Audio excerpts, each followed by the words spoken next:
Okay. I often begin any talk on this subject with an apology because I think I'm destined to say some very derogatory things about religion. And given that we live in a country where 90% of people believe in a biblical God, I think I'm destined to offend some of you here. I want to assure you that's not the point. It's not the point of my being here. It's not the point of my writing my books. A person argues that a specific religion is true, or he argues that religion is useful, and indeed so useful that it might be necessary. Or he argues that atheism is essentially another religion, dogmatic, intolerant, or otherwise worthy of contempt. And I want to differentiate these three strands of argument because they regularly run together, and any conversation between a believer and non-believers is liable to fall into one of these ruts. Let's begin with the specific claim that a given religion is true. There are two problems with arguing this. The first is that, as Bertrand Russell pointed out over a century ago, they can't all be true. I mean, given the sheer diversity of religions on offer, even if we knew that one of them was absolutely true, I mean, even if we knew this was God's multiple choice exam, is it A, Judaism, B, Christianity, C, Islam, even if we knew we were in this situation, every believer should expect to wind up in hell purely as a matter of probability. It seems to me this should give religious people pause before they espouse their religious certainties. It never does, but it should. The second problem with arguing for the truth of religion is that the evidence for our religious doctrines is either terrible or non-existent. And this subsumes all claims about the existence of a personal God, the divine origin of certain books, the virgin birth of certain people, the veracity of ancient miracles, all of it. And consider Christianity. The entire doctrine is predicated on the idea that the gospel account of the miracles of Jesus is true. This is why people believe Jesus was the Son of God, divine, etc.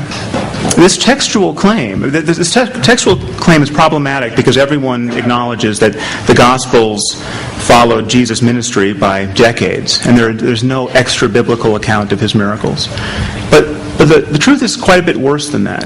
The truth is, even if we had multiple contemporaneous eyewitness accounts of the miracles of Jesus, this still would not provide sufficient basis to believe that these events actually occurred. Well, why not? Well, the problem is that first-hand reports of miracles are quite common, even in the 21st century. I have met literally hundreds at this point of Western-educated men and women who think that their favorite Hindu or Buddhist guru has magic powers. The powers ascribed to these gurus are every bit as outlandish as those ascribed to Jesus. Speaking more generally, Christianity, Judaism, and Islam are founded on the claim that the Bible and the Quran were dictated by the creator of the universe. I mean, there is a creator, there is a personal God, and he occasionally writes books. And this idea has achieved credibility because the contents of these books are deemed to be so profound that they could not possibly have been produced by the human mind. And yet literally billions of us deem the contents of the Bible and the Quran so profound as to rule out the possibility of terrestrial authorship. Now, given the depth and breadth of human achievement, I think this is almost a miracle in its own right. It seems to me a miraculous misappropriation of awe. It took 2 centuries of continuous human ingenuity on the part of some of the smartest people who have ever lived to significantly improve upon Newton's achievement. How difficult would it be to improve the Bible? Anyone in this tent could improve this supposedly inerrant text scientifically, historically, ethically, spiritually, in a matter of moments. Now consider the possibility of improving the 10 Commandments. And this may seem to be setting the bar kind of high because this is the only part of the Bible, the only text that God felt the need to physically write himself and in stone. Consider the second commandment, thou shalt not erect any graven images. Is this really the second most important thing upon which to admonish all future generations of human beings? I mean, is this as good as it gets ethically and spiritually? And you remember the Muslims who rioted by the hundreds of thousands over a cartoon. What got them so riled up? Well, this is it, the second commandment. Now, was all that pious mayhem, the burning of embassies, the killing of nuns, was all of that some kind of great flowering of spiritual and ethical intelligence? Or was it egregious medieval stupidity? So let's leave aside questions of religion's truth for a moment. The second way of arguing in defense of God is to argue that religion is useful, and so useful that it may, in fact, be necessary. Now, this line of argument is also problematic for a few reasons. The first is that it really is a total non sequitur. I mean, this is not, even if religious belief was exquisitely useful, I don't doubt there are circumstances in which it is, in fact, useful. But even if it were useful across the board, this would not give us reason to believe that a personal God exists or that any one of our books are His Word. I mean, the fact that certain ideas are useful or motivating or give people meaning in their lives. I mean, the fact that the idea that God has a plan for me or everything happens for a reason, the fact that such ideas are consoling does not offer the slightest reason to believe that they are true. And in fact, ironically, even if we had good scientific reasons to believe that these ideas were true, their power to console us wouldn't even offer an additional reason to believe that they're true. I mean, even if the cosmologists and the physicists came forward suddenly and said, you know, sorry for the misunderstanding, guys, but it seems there is a God and he has a plan for you.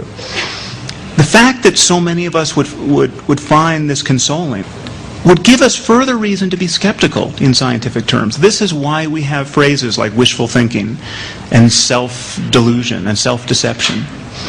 This is why scientists do double-blind controlled studies wherever possible. This is why they submit their data for peer review. If we have conquered any ground in our career of rationality, it is on this point. There is a profound difference between having good reasons for believing something and simply wanting to believe it. Now, of course, there are other reasons to doubt the usefulness of religion, and many of these are enunciated on a daily basis by bomb blast. I mean, how useful is it that millions of Muslims believe in the metaphysics of Muhammad? How useful is it that the Sunni and the Shia in Iraq have such heartfelt religious differences? How useful is it that so many Jewish settlers think that the creator of the universe promised them a patch of desert on the Mediterranean? How useful has Christianity's anxiety about sex been these last 70 generations? Now, those who conflate usefulness and truth in defense of religion generally argue that religion provides the most reliable foundation for morality. Now, again, before we're even tempted to evaluate this claim, please notice that it is a non sequitur. It is not, even if religion made people moral, this would not provide evidence for the existence of God or that Jesus is His Son or any specific doctrinal proposition to which people are attached. Every religion could function like a placebo. They could be extremely useful and entirely barren of content. But let's talk for a moment about the supposed link between morality and religion. It seems to me that religion gives people bad reasons to be good, where good reasons are actually available. I mean, ask yourself, which is more moral? Helping the poor, feeding the hungry, defending the weak, out of a mere concern for their well-being, or doing so because you think the creator of the universe wants you to do it? The truth is, people do not need to be threatened with damnation to love their children, to love their friends, to want to collaborate with strangers, or indeed to recognize that helping strangers can be one of their greatest sources of happiness. And what kind of morality is it that is entirely predicated on a self-interested desire to escape damnation? This seems to bypass the very core of what we mean by morality, which is an actual concern for the welfare of other human beings. Clearly, it is possible to teach our children to form such a concern and to grow in empathy and compassion without lying to ourselves or to them about the nature of the universe, without pretending to know things we do not know. You can teach your children the golden rule as an utterly wise ethical precept without pretending to know that Jesus was born of a virgin. It's also worth observing that the most atheistic societies on the planet, like Sweden and Denmark and the Netherlands, are in many respects the most moral. They have rates of violent crime that are far lower than our own in the U.S. And they're more generous, both within their own population and in the developing world on a per capita basis. What about this notion that we get our morality out of Scripture?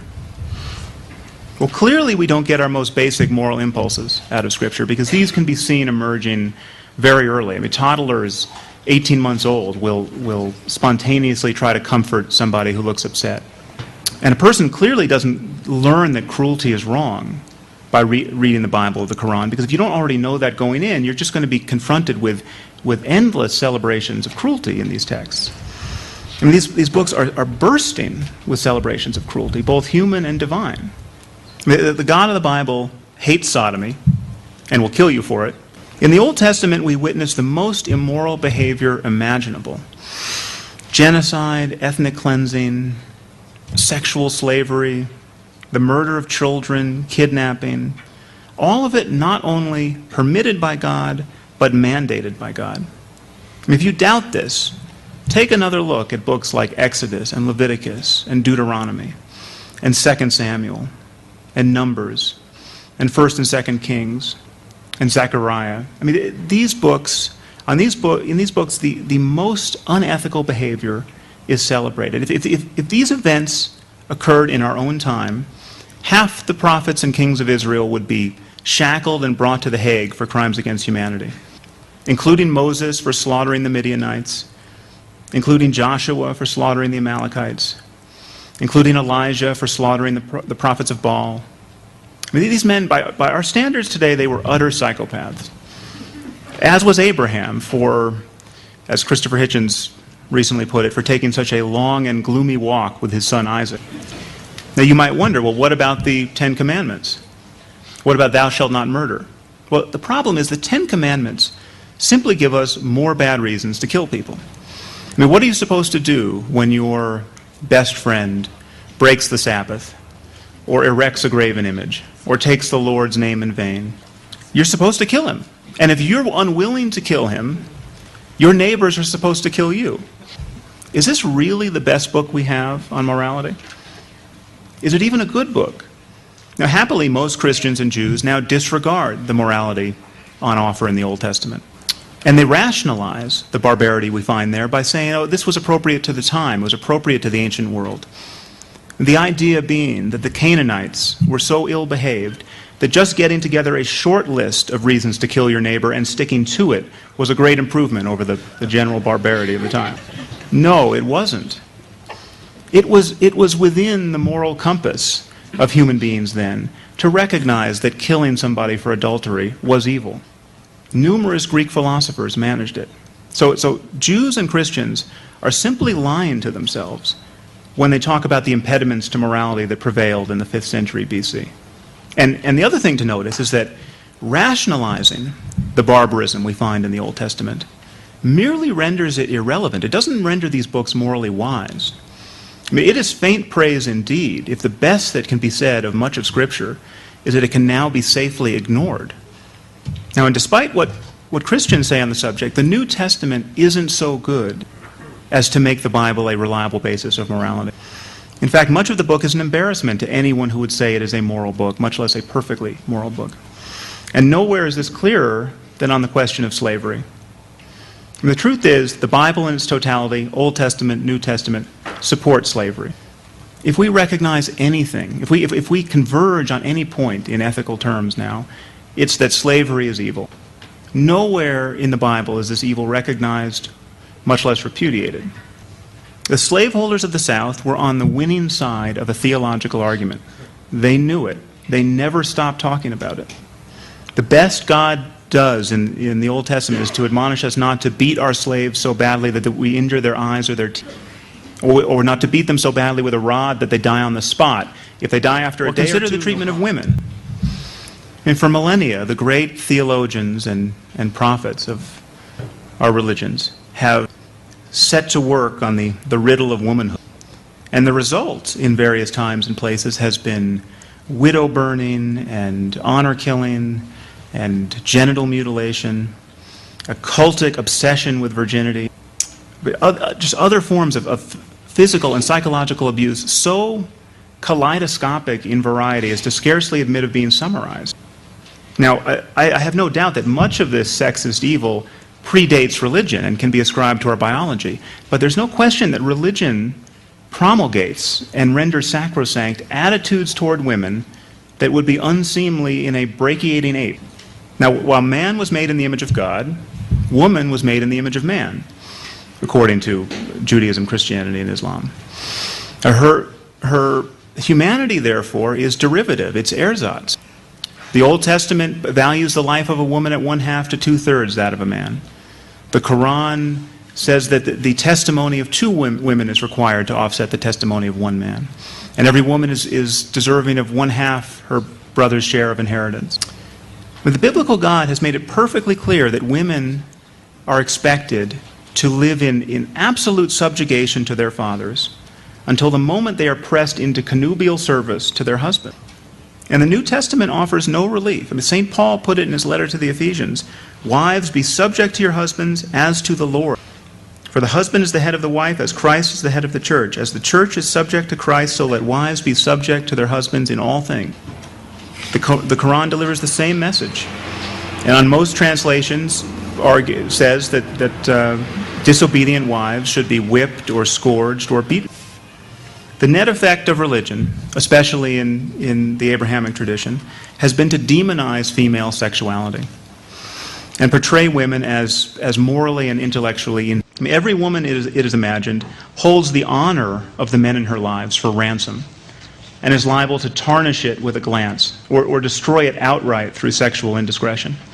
In this context, rape is actually a crime that one man commits against another man.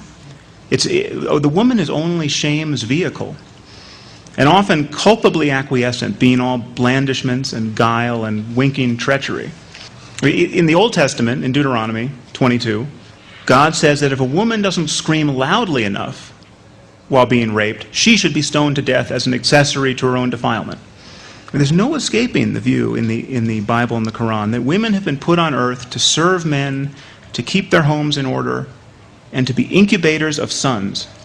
So I think this is a fact that really cannot be disputed. If we ever achieve a global civilization that truly values and honors the rights and capabilities of women, it will not be because we paid more attention to our holy. To summarize, the basic claim that we get our morality from religion is clearly false. The claim that we're the only species that has moral impulses is also false. Clearly, our ability to cooperate with one another can be explained in evolutionary terms.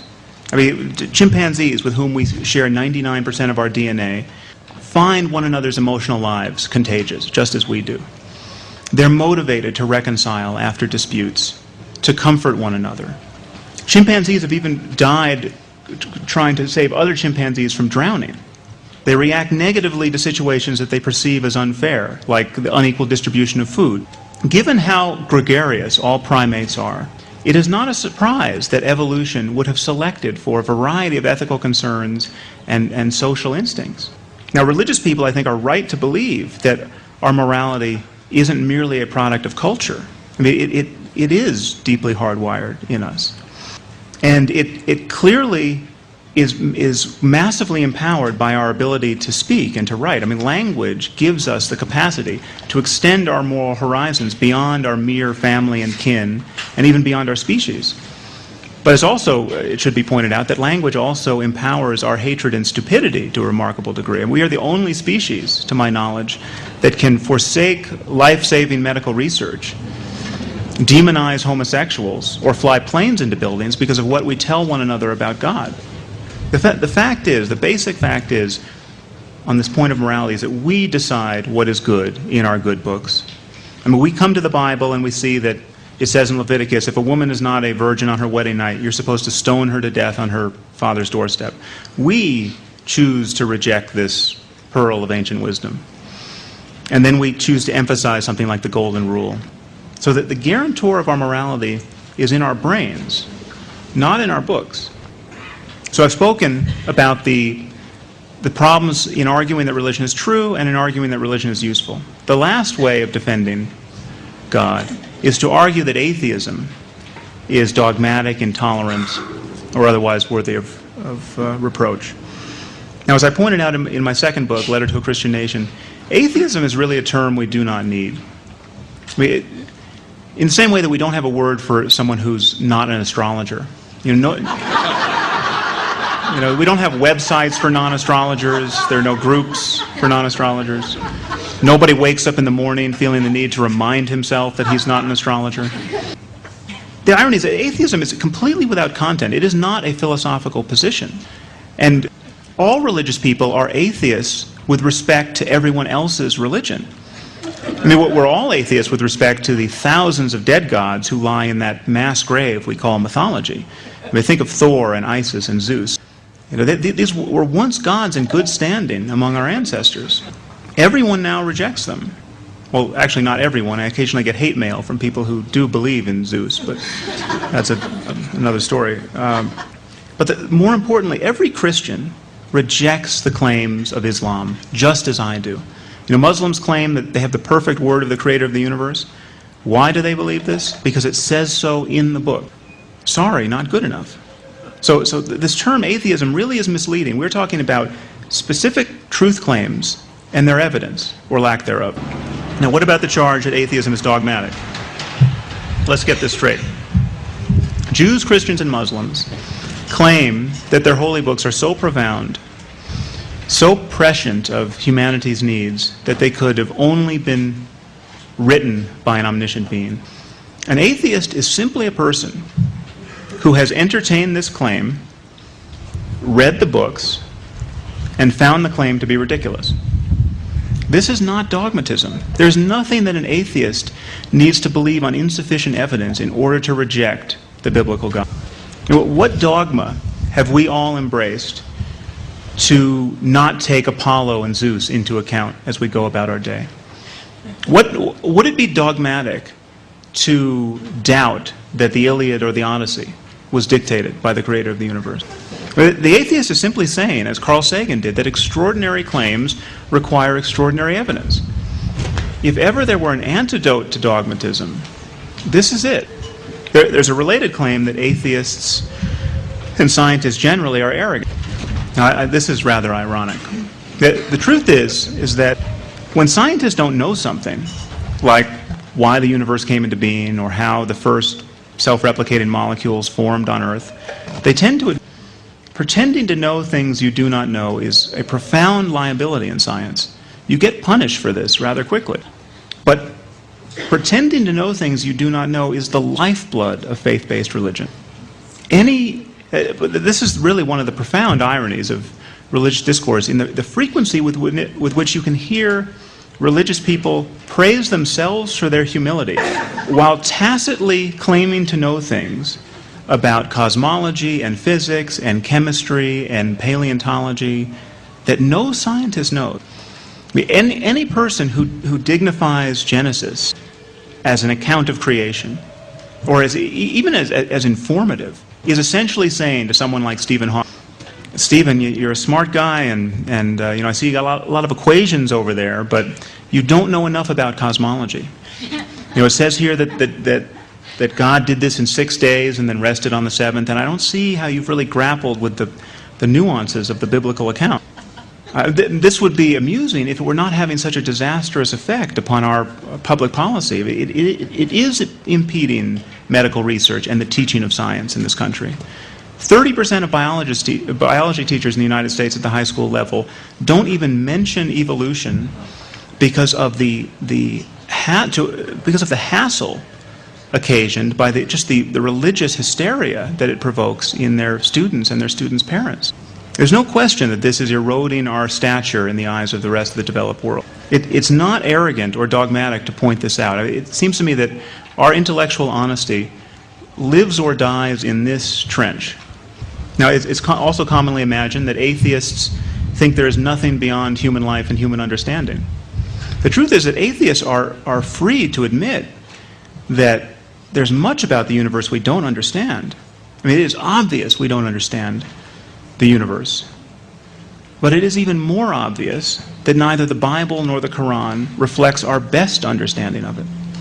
There could be life on other planets, complex life, technically accomplished civilizations. I mean, just imagine a civilization 1,000,000 years old as opposed to a few thousand. Atheists are free to imagine this possibility. They're also free to admit that if such brilliant extraterrestrials exist, the Bible and the Quran are going to be even less impressive to them than they are to human atheists. It's often imagined that atheists are in principle closed to spiritual experience. But the truth is that there's nothing that prevents an atheist from experiencing self-transcending love, or ecstasy, or rapture, or awe. In fact, there's nothing that prevents an atheist from going into a cave for a year or a decade and practicing meditation like a proper mystic. What atheists don't tend to do is make unjustified and unjustifiable claims about the cosmos on the basis of those experiences. Now, but there's no question that disciplines like meditation and prayer can have a profound effect upon the human mind. But do the positive experiences of, say, Christian mystics over the ages suggest that Jesus is the sole savior of humanity? Not even remotely, because Christians have been having these experiences, but so have Buddhists and Muslims and even atheists. So there's a deeper reality here, and it makes a mockery of religious denominations. The fact is that whenever human beings make an honest effort to get at the truth, they reliably transcend the accidents of their birth and upbringing. I mean, just as it would be absurd to speak about Christian physics, though the Christians invented physics, and it would be absurd to speak about Muslim algebra, though the Muslims invented algebra. It will one day be absurd to speak about Christian or Muslim ethics or spirituality. And whatever is true about our circumstance in ethical and spiritual terms is discoverable now and can be articulated without offending all that we've come to understand about the nature of the universe. And certainly without making divisive claims about the unique sanctity of any book or pegging these most beautiful features of our lives to rumors of ancient miracles. Finally, there's this notion that atheism is responsible for the greatest crimes in the 20th century. Now this is actually, it's quite amazing to me. This is the most frequent objection I come across, so I think I should deal with it briefly. It is amazing how many people think that the crimes of Hitler and Pol Pot and Mao were the result of atheism. The truth is, this is a total misconstrual of what went on in those societies and of the psychological and social forces that allow people to follow their dear leader over the brink. I mean, the problem with fascism and communism was not that they were too critical of religion. The problem is they're too much like religions. I mean, these are utterly dogmatic systems of thought. I mean, I recently had a debate with Rick Warren in the pages of Newsweek, and he suggested that North Korea was a model atheist society and that any atheist with the courage of his convictions should want to move there. The truth is, North Korea is organized exactly like a faith-based cult, centered on the worship of Kim Jong-il. The North Koreans apparently believe that the shipments of food aid that they receive from us to keep them from starving to death are actually devotional offerings to Kim Jong-il. Is too little faith really the problem with North Korea? Is too much skeptical inquiry what is wrong here? Auschwitz, the Gulag, and the killing fields are not the product of atheism. They're the product of other dogmas run amok. Nationalism, political dogma. Hitler did not engineer a genocide in Europe because of atheism. In fact, Hitler doesn't even appear to have been an atheist. He regularly invoked Jesus in his speeches. But that's beside the point. He did it on the basis of other beliefs, dogmas about Jews and the purity of German blood. The history of Muslim jihad, however, does have something to do with Islam. The atrocities of September 11th did have something to do with what 19 men believed about martyrdom and paradise. The fact that we're not funding stem cell research at the federal level does have something to do with what Christians believe about conception and the human soul. It's important to focus on the specific consequences of specific ideas. So I want to make it very clear that I am not holding religion responsible for every bad thing that a religious person has done in human history, to be balanced against all the bad things that atheists have done. I'm only holding religion responsible for what people do and will continue to do explicitly for religious reasons. So I submit to you that there really is no society in human history that has ever suffered because its population became too reasonable, too reluctant to embrace dogma, or too demanding of evidence. So in conclusion, let me say that I think civilization in the 21st century is passing through a bottleneck of sorts, formed on the one side by 21st century destructive technology, and on the other by Iron Age superstition. And we will either pass through this bottleneck, more or less intact, more or less painfully, or we'll destroy ourselves. Now, perhaps this fear sounds grandiose to some of you, but the truth is that civilizations can end. In fact, every civilization in human history virtually has ended. Over and over again in history, some unlucky generation has had to witness the ruination of everything they and their ancestors had worked hard to build. We are part of history. There is no guarantee that things can't go spectacularly wrong for us. In fact, it's an article of faith in many religious communities that things will go spectacularly wrong, and that this is a good thing. 79% of Americans think that Jesus is going to come down out of the clouds and rectify all of our problems with his magic powers at some point in history. 20% of Americans claim to be certain that it will happen in their lifetime. This is precisely the sort of thinking we do not need. And I think it should be rather obvious that prophecies about the end of the world could well be self-fulfilling.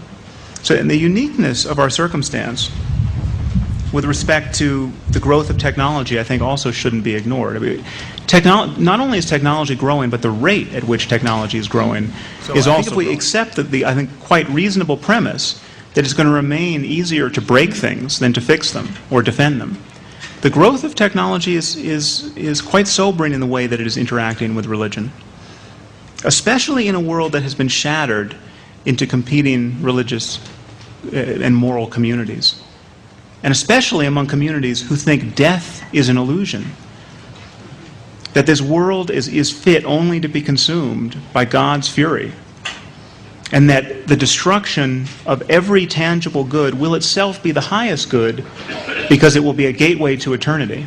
These are explicitly religious ideas. They have no basis in fact, and yet they are amazingly well subscribed. It seems to me that it is everyone's responsibility to help break this spell. Thank you very much.